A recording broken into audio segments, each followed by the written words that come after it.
Hello friends, welcome to my YouTube channel.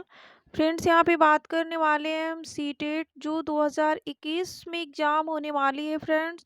उसके बारे में एनसीईआरटी बेस्ड क्वेश्चंस है फ्रेंड्स, जो कि बहुत इंपॉर्टेंट ये क्वेश्चंस हैं। तो फ्रेंड्स, सीटेट में क्वेश्चंस कई बार रिपीट भी होते हैं, तो ये क्वेश्चंस एग्ज़ाम में आए हुए हैं। और फ्रेंड्स, अदर भी टेट एग्ज़ाम से यहाँ से क्वेश्चंस जो आए हुए हैं, वो भी यहाँ पे हम सेलेक्ट करके लिए हैं। तो चलिए फ्रेंड्स, एक एक करके हम बात कर लेते हैं क्वेश्चन को।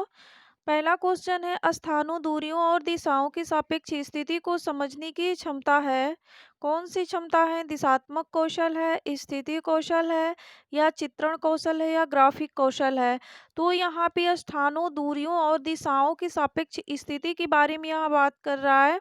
तो यहाँ पे जो हमारा होगा फ्रेंड्स, वो चित्रण कौशल होगा। ये ऑप्शन नंबर सी यहाँ पे करेक्ट होता है। अगर फ्रेंड्स, अगर दिया होता सिर्फ कि दिशाओं की सापेक्ष स्थिति, तो वहाँ पे हमारा ये दिशात्मक कौशल होता, लेकिन यहाँ पे फ्रेंड्स हमारा चित्रण कौशल होगा। ये बहुत इम्पोर्टेंट फ्रेंड्स, ये कंफ्यूजन वाला ये क्वेश्चन है। अब आते हैं फ्रेंड्स हम दूसरा क्वेश्चन पे। क्वेश्चन नंबर 2 है, किस राष्ट्रीय पाठ्यचर्या रूपरेखा एनसीएफ ने प्राथमिक स्तर पर एकीकृत पाठ्यचर्या क्षेत्र के रूप में पढ़ाए जाने के लिए पर्यावरण अध्ययन की सिफारिश की?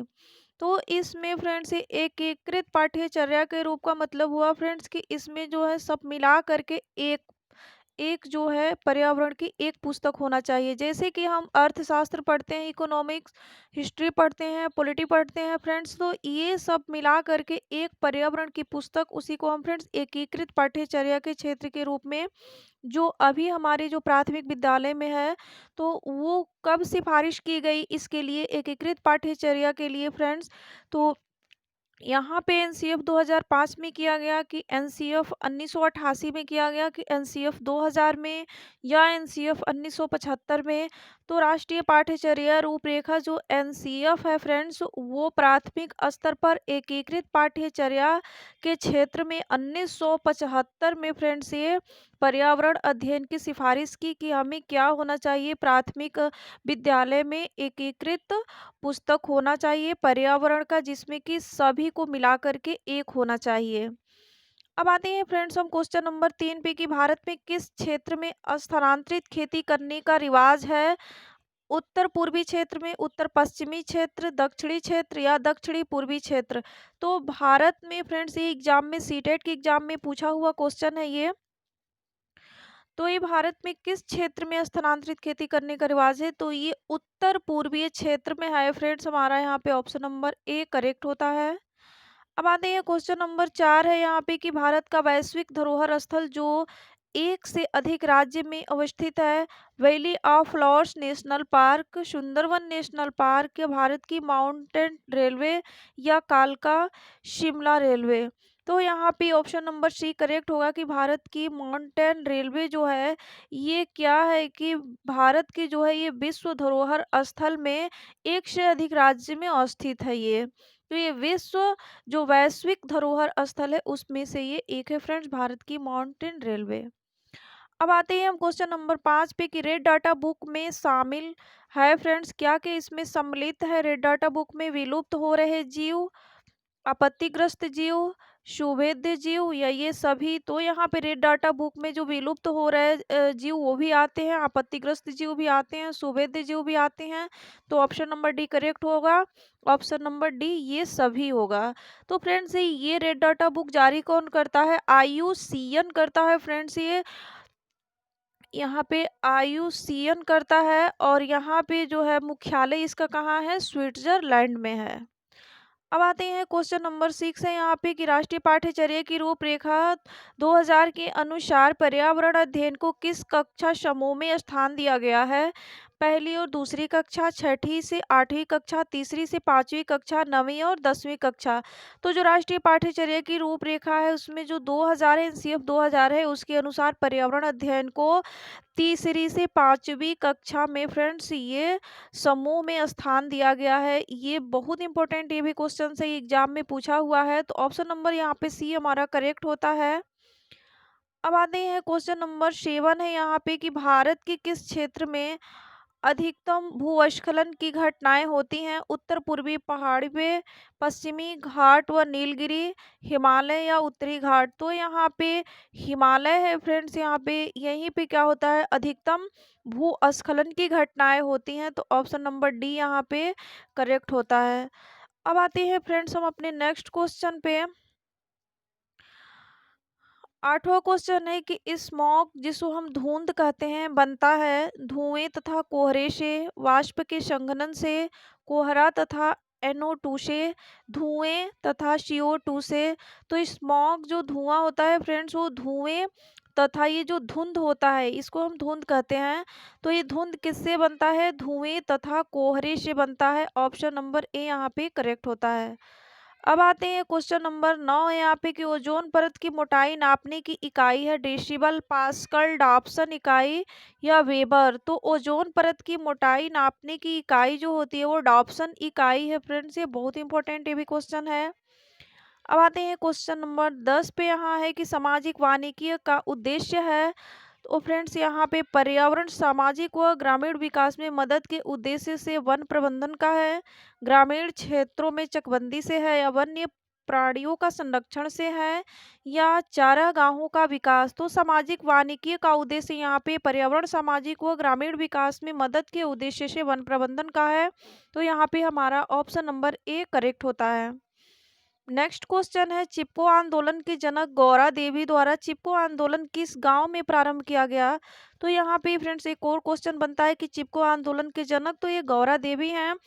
और फ्रेंड्स यहाँ पे किस गांव से सबसे पहले इसका आंदोलन प्रारंभ किया गया, चिपको आंदोलन का, रैणी गांव से, मानमती, थीरपाक, हाट गांव। तो यहाँ पे रैणी गांव से चिपको आंदोलन शुरू किया गया। अब आते हैं क्वेश्चन नंबर 12 यहाँ पे कि निम्न में से कौन सी ग्रीन हाउस गैस है, कार्बन डाइऑक्साइड, जलवाष्प, मीथेन, उक्त सभी।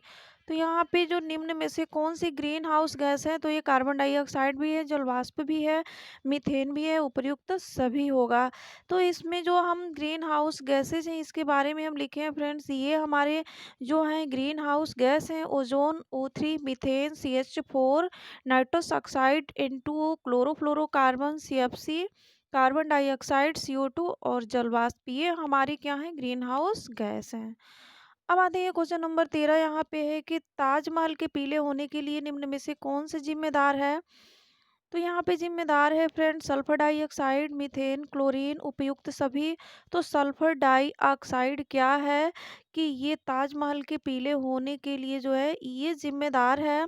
और सल्फर डाइऑक्साइड के बारे में और भी हम कुछ जान लेते हैं फ्रेंड, जैसे कि सल्फर डाइऑक्साइड जो है, नाइट्रोजन ऑक्साइड, सल्फर डाइऑक्साइड नमी के साथ मिलकर एसिड बनाते हैं। तो क्या होता है, कभी कोहरे तो कभी बारिश के साथ नीचे गिरकर ये एसिड भवन जो होते हैं, जैसे कि जो घर होते हैं, पेड़ पौधे, जलीय जीव पर भी प्रतिकूल प्रभाव छोड़ते हैं ये। और ये दोनों जब मिलते हैं फ्रेंड्स, नाइट्रस ऑक्साइड और सल्फर डाइऑक्साइड, तो ये दोनों मिलकर के क्या बनाते हैं, एसिड बनाते हैं। अब आते हैं क्वेश्चन नंबर 14 है कि गोलकोंडा किला किसने बनवाया। चोल राजवंश, चालुक्य राजवंश, पल्लव राजवंश, काकतीय राजवंश। तो यहाँ पे जो गोलकोंडा किला है फ्रेंड्स, ये काकतीय राजवंश ने बनवाया फ्रेंड्स ये। और ये भी बहुत महत्वपूर्ण है। और ये पूछता है कि जो गोलकोंडा का जो किला है वो कहाँ पे है। तो यह किला तेलंगाना की जो राजधानी हैदराबाद के पास है ये। तो फ्रेंड्स यहाँ पे ये भी बहुत महत्वपूर्ण क्वेश्चन है। अब आते हैं क्वेश्चन नंबर नेक्स्ट, यहाँ पे 15 क्वेश्चन है कि भारत में थारू जनजाति कहाँ निवास करती है। उत्तराखंड में, थार मरुस्थल में, उत्तर प्रदेश के तराई क्षेत्र में, झारखंड में। तो यहाँ पे भारत के थारू जनजाति निवास करती है फ्रेंड्स, ये थार मरुस्थल में नहीं। आप लोग यहाँ पे ये क्वेश्चन एग्जाम में आया हुआ स्टेट का ये क्वेश्चन है फ्रेंड्स, तो ये उत्तर प्रदेश के तराई क्षेत्र में फ्रेंड्स है। ऑप्शन नंबर सी यहाँ पे हमारा करेक्ट होगा। ये भी बहुत महत्वपूर्ण क्वेश्चन है, क्योंकि एग्जाम में ऐसे क्वेश्चंस हैं कि एग्जाम में पूछे हुए क्वेश्चन है ये, और अक्सर सीटेट में रिपीटेड क्वेश्चंस पूछता है। अब आते हैं क्वेश्चन नंबर 16 की भिलाई इस्पात संयंत्र स्थित है छत्तीसगढ़ में, मध्य प्रदेश में, झारखंड में, उड़ीसा में। तो जो भिलाई इस्पात संयंत्र स्थित है वो छत्तीसगढ़ में है। ऑप्शन नंबर ए करेक्ट होता है। माउंट एवरेस्ट एक भाग है, किसका भाग है? म्यांमार का, तिब्बत का, भारत का या नेपाल का? तो माउंट एवरेस्ट नेपाल का भाग है और नेपाल में माउंट एवरेस्ट को क्या कहते हैं? सागर माथा के नाम से भी जानते हैं इसको नेपाल में। अब आते हैं क्वेश्चन नंबर 18 और लास्ट क्वेश्चन है और बहुत इंपॉर्टेंट क्वेश्चन है ये भी।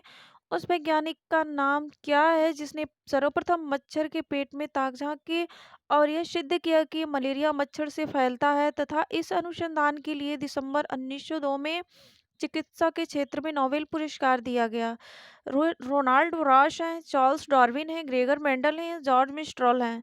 तो यहाँ पे रोनाल्ड रॉश हैं फ्रेंड्स, इनको जो है ये इनको 1902 में इनको नोबेल पुरस्कार दिया गया इसके लिए। और ये ऐसे सर्वप्रथम ये सबसे पहले ऐसे वैज्ञानिक हैं जिन्होंने मच्छर के पेट के अंदर ताक झांकी और ये सिद्ध किया कि मलेरिया मच्छर से ही फैलता है। तो यहाँ पे ऑप्शन नंबर ए करेक्ट होता है फ्रेंड्स, और ये भी बहुत इंपॉर्टेंट क्वेश्चन है, रिपीटेड क्वेश्चन है एग्जाम में। तो फ्रेंड्स आई होप हमारी वीडियो बहुत अच्छी लगी होगी आपको। तो अगर अच्छा लगा होगा तो लाइक करना, शेयर करना और फ्रेंड्स ज़्यादा से ज़्यादा शेयर करना अपने फ्रेंड्स सब में, ग्रुप में भी। और हमारा चैनल जो स्टडी ऑनलाइन फॉर एग्ज़ाम है उसको सब्सक्राइब करके बेल आइकन ज़रूर प्रेस करना ताकि आने वाली नोटिफिकेशन आप तक सबसे पहले पहुँचे। तो इस वीडियो में इतना ही फ्रेंड्स, अब हम मिलते हैं नेक्स्ट वीडियो में। थैंक्स।